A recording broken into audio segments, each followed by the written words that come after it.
স্বাস্থ্য ভবনের সামনে জুনিয়র চিকিৎসকদের অবস্থান বিক্ষোভ এখনো চলছে, স্লোগান শাউটিং চলছে। আমরা জানি যে ইতিমধ্যে বৈঠক ভেস্তে গিয়েছে এবং মুখ্যমন্ত্রী মমতা বন্দ্যোপাধ্যায় লাইভ স্ট্রিমিং না হওয়ার কারণ হিসেবে যে বিষয়টি বলছেন যে এই মামলাটি এখন সুপ্রিম কোর্টের বিচারাধীন, সেই কারণে এই বৈঠকে লাইভ স্ট্রিমিং করা সম্ভব হলো না। এখানে যে জুনিয়র ডাক্তাররা আন্দোলন করছেন আমি তাদের সঙ্গে কথা বলার চেষ্টা করব। আমার সহকর্মী দিব্যেন্দু সিংহকে বলবো একটু এদিকে দেখাতে, আমি কথা বলবো তাদের সঙ্গে।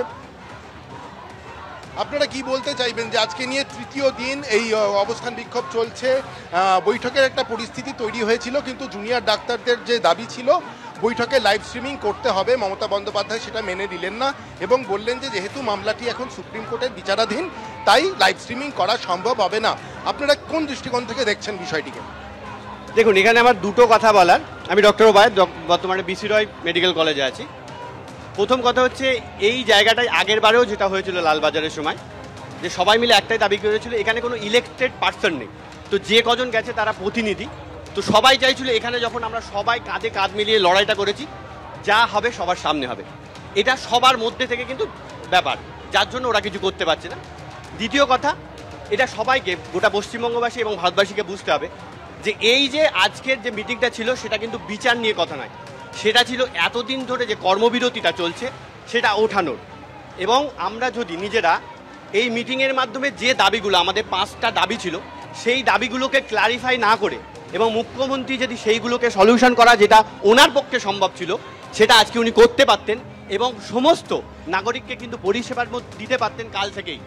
কিন্তু আমার মনে হয় কোথাও একটা সবার মধ্যে মানে সেই জায়গাটায় আসা গেল না।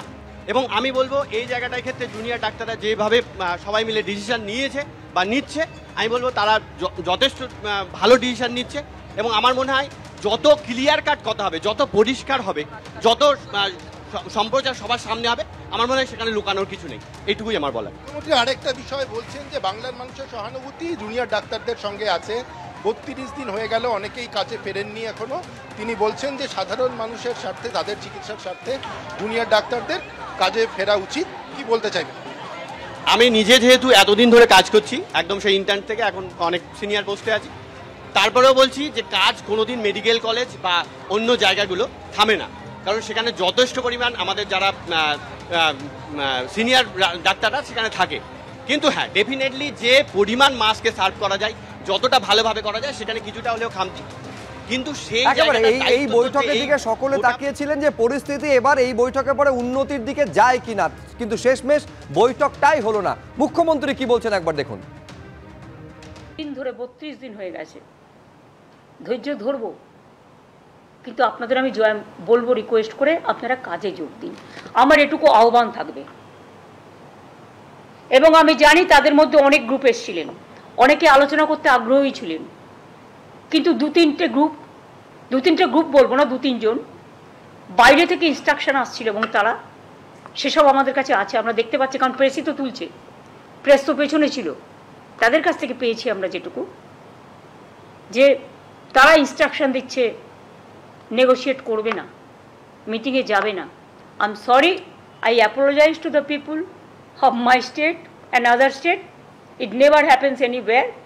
ইউপিতে 6 মাস আগকার করে দিয়েছিল, র্যালি ব্যান করে দিয়েছিল এবং এমার্জেন্সি সমস্ত ডিউটি ব্যান করে দিয়েছিল স্ট্রাইক করবার।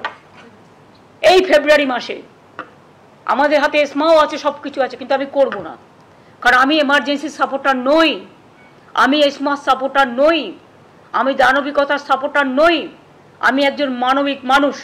আর আন্দোলনে আমার জন্ম হয়েছে, আমি আন্দোলনকে সম্মান দিতে জানি, কিন্তু দয়া করে আন্দোলন করলে সমস্যা যেমন হয় তার সমাধানও হয়। আমি 26 দিন সিঙ্গুর নিয়ে আন্দোলন করেছিলাম, বামফ্রন্ট সরকারের একজন মন্ত্রীও আসেনি আমার সাথে কথা বলতে। আমি 14 দিন ধর্ণা করেছিলাম, সিঙ্গুরে আসেনি।